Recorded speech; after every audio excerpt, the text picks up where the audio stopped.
আজকের পর্বে আমরা আল্লাহ নবী সাইয়েদনা ইয়াহইয়া আলাইহিস সালামের জীবনী শুনব।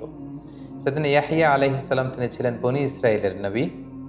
তিনি সাইয়েদনা জাকারিয়া আলাইহিস সালামের সন্তান ছিলেন, ঈসা আলাইহিস সালামের মামা ছিলেন এবং আল্লাহ তাআলা স্বয়ং নিজেই সাইয়েদনা ইয়াহইয়া আলাইহিস সালামের নাম রেখেছিলেন। এবং মজার ব্যাপার হচ্ছে, নবীদের মধ্যে তিনি একমাত্র নবী যিনি চিরকুমার ছিলেন, তিনি বিয়ে করেননি। সাইয়েদনা ইয়াহইয়া আলাইহিস সালাম এবং ওনার ভাগিনা ঈসা আলাইহিস সালাম এই দুজনকে আল্লাহ তাআলা ছোটবেলাতেই নবুয়ত দান করেছেন। ইয়াহইয়া আলাইহিস সালাম নবুয়ত পেয়েছেন শৈশবে, আর সাইয়েদনা ঈসা আলাইহিস সালাম নবুয়ত পেয়েছিলেন দোলনায় বা মায়ের কোলে থাকা অবস্থায়। এবং রইসুল মুফাসসিরিন আব্দুল্লাহ ইবনে আব্বাস রাদিয়াল্লাহু তাআলা আনহু বলেন যে 7 বছর বয়সে আল্লাহ তাআলা ওনাকে ইবাদত করার মানসিকতা, তার মধ্যে বিচক্ষণতা, জ্ঞান এগুলো ঢেলে দিয়েছিলেন। এবং তাফসিরে ইবনে কাসিরে এটাও এসেছে যে তার বয়সের ছেলেরা যখন খেলতে যেত, সাইয়েদনা ইয়াহইয়া আলাইহিস সালামকে যখন তারা ডাকতো, তারা বলতো ইযহাব বিনা নালআব, ইয়াহইয়া চলো, লেটস প্লে টুগেদার, আমরা খেলি। ফাকালা, তিনি বলতেন আলিল্লাহি খুলিকনা, আমরা কি খেলাধুলার জন্য সৃষ্টি হয়েছি? ইযহাবু নুসাল্লি, তোমরা যাও, আমি সালাত আদায় করব। সো এভাবেই সাইয়েদনা ইয়াহইয়া আলাইহিস সালাম ছোটবেলা থেকেই খেলাধুলা, দুনিয়ার মোহ, চাকচিক্য, লোভ এগুলো থেকে নিজেকে আড়াল রেখে বা বিরত রেখে তিনি আল্লাহ তাআলার ইবাদতে, আধ্যাত্মিকতার চর্চায় তিনি মগ্ন ছিলেন। এবং আল্লাহ তাআলা নিজেই যে ইয়াহইয়া আলাইহিস সালামের নাম রেখেছিলেন, এটা আল্লাহ তাআলা সূরাতুল মারিয়ামে চমৎকারভাবে বলেছেন। তিনি উল্লেখ করছেন যে ইয়া জাকারিয়া, হে জাকারিয়া, ইন্না নুবাশশিরুকা বিগুলামিন ইসমুহু ইয়াহইয়া, আমি তোমাকে এক সন্তানের সুসংবাদ দিলাম, তার নাম ইয়াহইয়া। প্রিয় দর্শক, আপনাদের মনে আছে যে গত পর্বে আমরা এটা উল্লেখ করেছি, সাইয়েদনা জাকারিয়া আলাইহিস সালামকে বার্ধক্যের বয়সে আল্লাহ তাআলা একটা সন্তান দিয়েছিলেন, আর সেই সন্তানটি হচ্ছে আল্লাহর নবী ইয়াহইয়া। আল্লাহ বললেন যে হে জাকারিয়া, তোমাকে একটা ছেলে সন্তানের সুসংবাদ আমি দিলাম, ইসমুহু ইয়াহইয়া, তার নাম হচ্ছে ইয়াহইয়া। লাম নাজআল লাহু মিন ক্বাবলু সামিয়্যা, পৃথিবীতে তার আগে কারো নাম আমি ইয়াহইয়া রাখিনি। অর্থাৎ ইয়াহইয়া আলাইহিস সালাম নিজেই সর্বপ্রথম এমন ব্যক্তি যার নামের সাথে ইয়াহইয়া শব্দটি যুক্ত হয়েছে, এর আগে কেউ এ নাম রাখেনি পৃথিবীতে। এবং কোরআনের অনেকগুলো আয়াতে আল্লাহ তাআলা ইয়াহইয়া আলাইহিস সালামের কিছু ক্যারেক্টারিস্টিক্স বা অ্যাট্রিবিউটস বা গুণাবলীর কথা তিনি বলেছেন। যেমন সূরাত আলে ইমরানের একটি আয়াতে আল্লাহ তাআলা আল্লাহ নবী ইয়াহইয়া আলাইহিস সালামের 4টি গুণের কথা বলেছেন। এর মধ্যে একটি গুণ হচ্ছে যে মুসাদ্দিকাম বিকালিমাতিন মিনাল্লাহ, ইয়াহইয়া আলাইহিস সালাম আল্লাহর কালিমার সত্যায়নকারী। এখানে কালিমা দ্বারা উদ্দেশ্য হচ্ছে আল্লাহ নবী ঈসা আলাইহিস সালাম, কারণ ঈসা আলাইহিস সালামকে বলা হতো কালিমাতুহু, আল্লাহর কালিমা, আল্লাহর বিশেষ একটা শব্দ, আল্লাহর বিশেষ একটা আদেশে পৃথিবীতে বাবা ছাড়া ঈসা আলাইহিস সালাম এসেছিলেন। আর ঈসা আলাইহিস সালাম যে নবী হবেন এটার কনফার্মেশন দিয়েছেন সাইয়েদনা তার মামা ইয়াহইয়া আলাইহিস সালাম।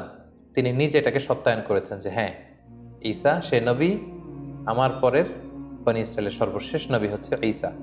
এটা হচ্ছে তার একটা গুণ যে মুসাদ্দিকাম বিকালিমাতিল্লাহ, আল্লাহর কালিমার সত্যায়ন তিনি করেছেন। 2 নম্বর যে গুণটি আল্লাহ বলেছেন সেটা হচ্ছেন ওয়া সাইয়্যিদা, অর্থাৎ ইয়াহইয়া আলাইহিস সালাম নেতা ছিলেন। লিডারশিপ বা নেতৃত্বের যে গুণাবলী এটা তার মধ্যে ছিল। তিনি যেখানে যেতেন লোকজন তাকে ঘিরে ধরত। তিনি চমৎকারভাবে মানুষকে মন্ত্রমুগ্ধকর কথা শোনাতে পারতেন। লোকজন তার কাছে আসতো, তাকে মানত, তার নেতৃত্ব সবাই মেনে নিয়েছিল। এজন্য আল্লাহ তাআলা বলেছিলেন যে সাইয়্যিদা, ইয়াহইয়া সে নেতা ছিল, হি ওয়াজ এ লিডার। 3 নম্বরে আল্লাহ তাআলা বললেন ওয়া হাসুরা, তিনি নারীদের প্রতি অনাসক্ত ছিলেন। স্বাভাবিকভাবেই পুরুষ নারীদের প্রতি আসক্ত হবে, এবং পৃথিবীর সব নবীরা বিয়ে করেছেন। আর বা'আন মিন সুনানিল মুরসালিন, 4টা সুন্নাত আছে যেটা সব নবীদের মধ্যেই পাওয়া যায়, এর মধ্যে একটা হচ্ছে বিয়ে। সব নবীরাই বিয়ে করেছেন, কিন্তু এক্ষেত্রে আল্লাহ নবী ইয়াহইয়া আলাইহিস সালাম ছিলেন এক্সেপশনাল। তিনি বিয়ে করেননি। শুধু বিয়েই করেননি, তিনি জীবনে কখনো নারীদের প্রতি কোনো অ্যাট্রাকশন, কোনো জৈবিক আকর্ষণ তিনি কখনো ফিল করেননি, অনুভব করেন। এজন্য আল্লাহ তাআলা ওনাকে বলেছেন হাসুরা, তিনি নারী অনাসক্ত ছিলেন। তার জৈবিক চাহিদার লাগামকে তিনি সবসময় নিয়ন্ত্রণ করতে পারতেন, তিনি কখনো এটা ফিলই করতেন না।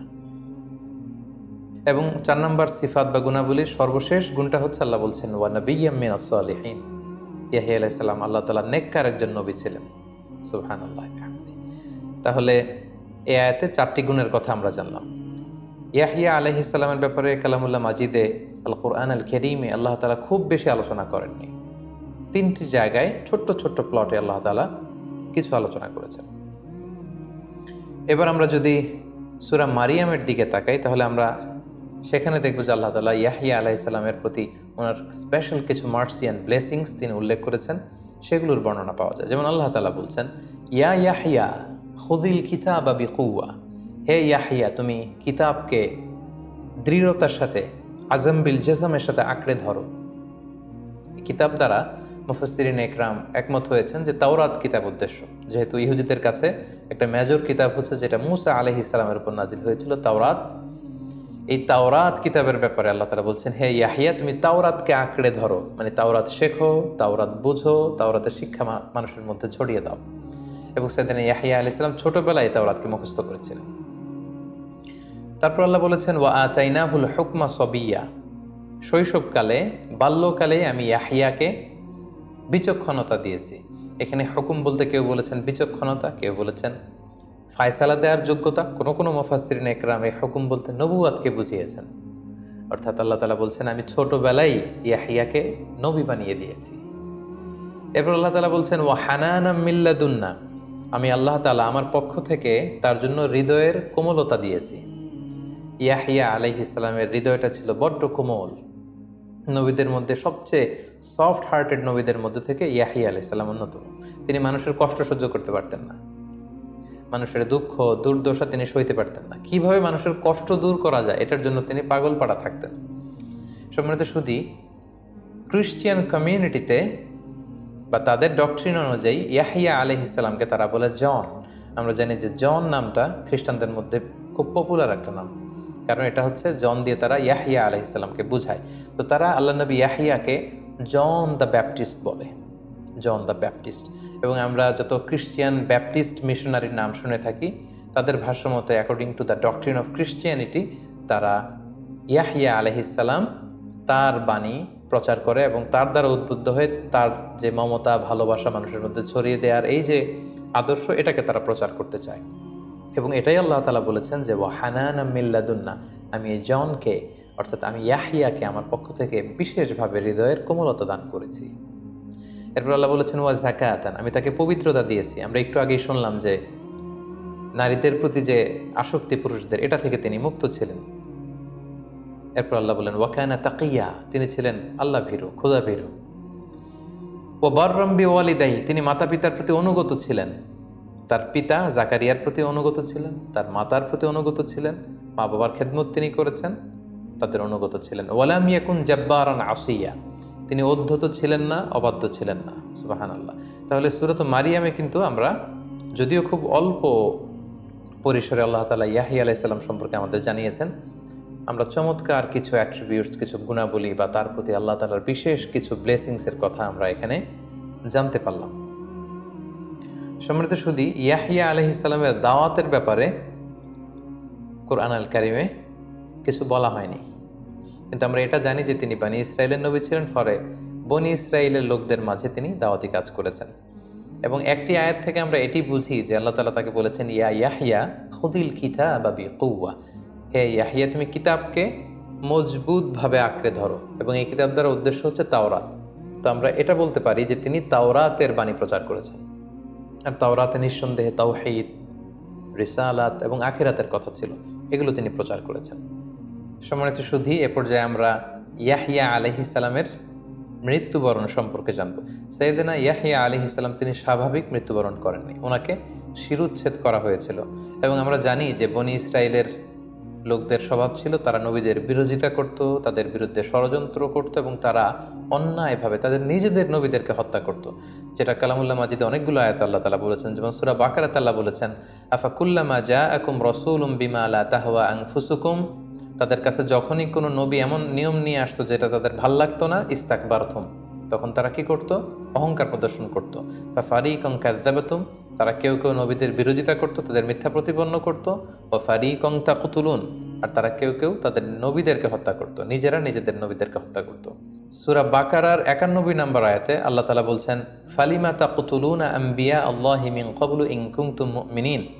আল্লাহ বনী ইসরাইলকে উদ্দেশ্য করে বলছেন যে হে বনী ইসরাইল, তোমরা যদি বিশ্বাসী হয়ে থাকো তাহলে কেন তোমরা তোমাদের নবীদেরকে হত্যা করেছো? তাহলে এই দুটি আয়াত থেকে আমরা বুঝলাম যে বানি ইসরায়েলের একটা বদ স্বভাব ছিল, তারা নিজেরা নিজেদের নবীদেরকে হত্যা করত। সেদিন ইয়াহিয়া আলাইহিস সালামের শিরোচ্ছেদ বা হত্যাকাণ্ডের ঘটনাটি এমন ছিল, ওই সময় একজন অত্যাচারী বাদশাহ ছিল যাকে হিরোডোস বা হিরুড বলা হয়, হিরুড অ্যান্টিপাস, যার উল্লেখ আমরা সৈয়দনা জাকারিয়া আলাইহিস সালামের পর্বেও শুনেছি। এই বাদশাহ কোনো কোনো বর্ণনায় এসেছে যে তার আপন ভাগ্নিকে পছন্দ করে বিয়ের সিদ্ধান্ত নিল। কোনো কোনো বর্ণনায় বা ঐতিহাসিকদের বর্ণনা মতে এসেছে যে তিনি তার আপন ভাতিজিকে বিয়ে করার সিদ্ধান্ত নিয়েছিল, কিন্তু তাওরাত অনুযায়ী এই বিয়েগুলো অবৈধ ছিল। কেউ কেউ তার বিরোধিতা করলো, কিন্তু তার ভয়ে কেউ আওয়াজ করতে পারল না। কিন্তু আল্লাহর নবী ইয়াহিয়া আলাইহিস সালামের কথা আমরা শুনেছি যে তিনি মানুষের দুঃখ দুর্দশা দূর করতে চাইতেন। তিনি নেতা ছিলেন, তার মধ্যে লিডারশিপ কোয়ালিটি ছিল, তিনি গণমানুষের সাথে তার একটা অ্যাটাচমেন্ট ছিল। ফলে তিনি যখন এটা শুনতে পেলেন এবং আল্লাহ তাআলা তাকে তাওরাতের বাণী প্রচার করতে বলেছেন, তিনি এটার বিরোধিতা করলেন এবং তার বিরোধিতার সাথে সুর মিলিয়ে এলাকার লোকজন রাজার বিরোধিতা শুরু করলো। এবং সে কারণেই তৎকালীন রাজা আল্লাহ নবী ইয়াহিয়া আলাইহিস সালামকে বন্দি করেছিলেন এবং জোরপূর্বক তিনি তার ভাগ্নি অথবা কোনো বর্ণনা মতে ভাতিজিকে বিয়ে করেছিলেন। এবং সেই ভাগ্নি কোনো একটা অনুষ্ঠানে সে রাজার কাছে দাবি করেছিল যে তুমি যদি আমাকে খুশি করতে চাও তাহলে এই ইয়াহিয়ার শিরোচ্ছেদ করে তার মাথাটাকে আমাকে উপহার দাও। এবং এই পাষণ্ড বাদশাহ এই কাজটিই করেছিল। সে নির্মমভাবে আল্লাহর নবী ইয়াহিয়া আলাইহিস সালামকে প্রথমে কারারুদ্ধ করেছিল এবং কারাগারে আল্লাহর নবী ইয়াহিয়া আলাইহিস সালামকে সে হত্যা করেছিল। শিরোচ্ছেদ করে আল্লাহর পয়গম্বর ইয়াহিয়া আলাইহিস সালামের খণ্ডিত মাথা সে তার স্ত্রীকে উপহার দিয়েছিল। সম্মানিত শুধু এভাবেই আল্লাহর নবী ইয়াহিয়া আলাইহিস সালাম পৃথিবী থেকে বিদায় নিয়েছেন এবং তিনিই ছিলেন বনি ইসরায়েলদের কাছে প্রেরিত সর্বশেষ নিহত নবী। এরপরে আর কোনো নবীকে আল্লাহ তাআলা বনি ইসরায়েলের কাছে পাঠাননি যে নিহত হয়েছে। সম্মানিত শুধু এ পর্যায়ে আমরা আল্লাহর নবী ইয়াহিয়া আলাইহিস সালামের জীবনী থেকে কিছু লাইফ লেসন বের করবার চেষ্টা করব। আমরা প্রথমে যে শিক্ষাটা আল্লাহর নবী ইয়াহিয়া আলাইহিস সালামের জীবনী থেকে পাই সেটা হচ্ছে বিশ্বাসীরা হেলায় ফেলায় কোনো কিছু করে না। বিশ্বাসীরা যেটাই করবে সেটাকে খুব দায়িত্বশীলতার সাথে করবে, খুব মনোযোগ দিয়ে করবে এবং যত্নের সাথে করবে, উইথ প্রফেশনালিজম। যেটা আমরা আল্লাহ তাআলার এই আয়াত থেকে বুঝতে পারি যে তিনি ইয়াহিয়া আলাইহিস সালামকে অর্ডার করেছেন যে ইয়াহিয়া খুযিল কিতাবা বিকুওয়া, মানে হে ইয়াহিয়া তুমি তাওরাতকে মজবুতভাবে আঁকড়ে ধরো, তাওরাতের শিক্ষাকে খুব দৃঢ়ভাবে তুমি নিজের মধ্যে ধারণ করো। তিনি সিম্পলি বলতে পারতেন যে হে ইয়াহিয়া তুমি তাওরাত পড়ো, তিনি বলতে পারতেন যে তুমি তাওরাত শেখো, কিন্তু আল্লাহ তাআলার এক্সপ্রেশনটা এরকম ছিল না। তিনি বলেছেন খুযিল কিতাবা বিকুওয়া, হে ইয়াহিয়া তুমি খুব সুদৃঢ়ভাবে, উইথ ফুল অফ ইন্টেনশনস, তোমার যত এনার্জি আছে, ইন্টেনশন আছে, তোমার মেধা মনন সব কিছু জুড়ে তুমি তাওরাতকে ধারণ করো এবং সেটাকে শিখো। যেটা থেকে আমরা বুঝলাম আমরা যেটা করি, whatever we do, we should excel in our field. আমরা যেটাই করি না কেন আমরা যেন আমাদের কাজগুলোকে খুবই যত্নের সাথে করি, আমরা যেন খুব মনোযোগ দিয়ে করি, আমরা যেন আমাদের কাজগুলোকে ভালোবেসে করি, তাহলে আমরা আমাদের সে কাজে সাকসেসফুল হতে পারবো। এবং যেটা আমরা সাইয়েদনা ইয়াহিয়া আলাইহিস সালামের জীবনী থেকে কিন্তু আমরা পাই। আল্লাহ তাআলা সেটাই বলেছেন যে খুব দৃঢ়তার সাথে তুমি তাওরাতকে ধারণ করো। 2 নম্বর যে শিক্ষাটা আমরা পাই সেটা হচ্ছে বিররুল ওয়ালিদাইন, অর্থাৎ মাতা পিতার প্রতি সদাচরণ। আল্লাহ তাআলা ইয়াহিয়া আলাইহিস সালামের যতগুলো গুণের কথা বলেছেন, একটা স্পেশাল গুণ কিন্তু তিনি বলেছেন ওয়া বাররাম বিওয়ালিদাই, যে তিনি তার মাতা পিতার প্রতি অনুগত ছিলেন, সদাচরণ করেছেন, মা বাবার খেদমত করেছেন, তাদের সাথে ভালো আচরণ করেছেন। সো এই শিক্ষাটা কিন্তু আমরা পাই যে আমরা যদি আল্লাহর সন্তুষ্টি চাই আমরা যেন আমাদের মা বাবার সাথে সুসম্পর্ক রাখি, কারণ মা বাবার সন্তুষ্টি হচ্ছে আল্লাহর সন্তুষ্টি, আর মা বাবার অসন্তুষ্টি কিন্তু হচ্ছে আল্লাহ তাআলার অসন্তুষ্টি। এবং আল্লাহ তাআলা ইরশাদ করছেন ওয়া কাদা রাব্বুকা আল্লা তা'বুদু ইল্লা ইয়্যাহ ওয়া বিল ওয়ালিদাইনি ইহসানা। আল্লাহ তাআলার স্পেশাল ভার্ডিক্ট, স্পেশাল ফয়সালা হচ্ছে যে তোমরা আল্লাহ ছাড়া কারো ইবাদত করবে না এবং ওয়া বিল ওয়ালিদাইনি ইহসানা, তোমরা তোমাদের মাতা পিতার, তোমাদের প্যারেন্টসদের প্রতি ইহসান করবে, সদাচরণ করবে, ভালো আচরণ করবে, তাদের অনুগত থাকবে। সো আমরা যেন আমাদের মাতা পিতার প্রতি অনুগত থাকি, তাদের বাধ্য যেন থাকি। এবং সব শেষে যে শিক্ষাটা আমরা সাইয়েদনা ইয়াহিয়া আলাইহিস সালামের জীবনী থেকে পাই সেটা হচ্ছে আমাদের সত্য প্রকাশে আপোষহীন হতে হবে, যেটা আমরা ইয়াহিয়া আলাইহিস সালামের জীবনে দেখেছি যে তার সময়কালীন রাজা যখন তার ভাগ্নিকে বিয়ে করতে চেয়েছে এবং এটা তাওরাতের বিধানের লঙ্ঘন ছিল। তাওরাতের বিধান অনুযায়ী কোনো ব্যক্তি তার আপন ভাগ্নিকে, ভাতিজিকে বিয়ে করতে পারবে না। তিনি যদি তখন ইয়াহিয়া আলাইহিস সালাম যদি চুপ থাকতেন তাহলে কিন্তু তিনি বেঁচে যেতেন, কিন্তু তিনি কিন্তু সত্য প্রকাশে কোনো ধরনের আপোষ করেননি, বরং সত্যকে তিনি প্রকাশ করেছেন এবং এই সত্যের মশালকে তিনি সমুন্নত রাখতে যেয়ে তিনি শিরোচ্ছেদের সম্মুখীন হয়েছেন। সো আমরা যারা নবীদের অনুসারী, আমাদেরও আচরণ এমনটাই হতে হবে, আমরা যেন সত্য প্রকাশে কোনো ধরনের আপোষে না যাই, আমরা যেন সবসময় সত্য প্রকাশে, সত্য গ্রহণ এবং সত্য প্রচারে আপোষহীন ভূমিকা পালন করতে পারি। আল্লাহ তাআলা আমাদের সবাইকে কথাগুলো বোঝার ও আমল করার তৌফিক দান করুক। হাযা মা ইনদি ওয়াল ইলমু ইনদাল্লাহ আলাইহি তাওয়াক্কালতু ওয়া ইলাইহি উনীব। ওয়াসসালামু আলাইকুম ওয়া রাহমাতুল্লাহি ওয়া বারাকাতুহু।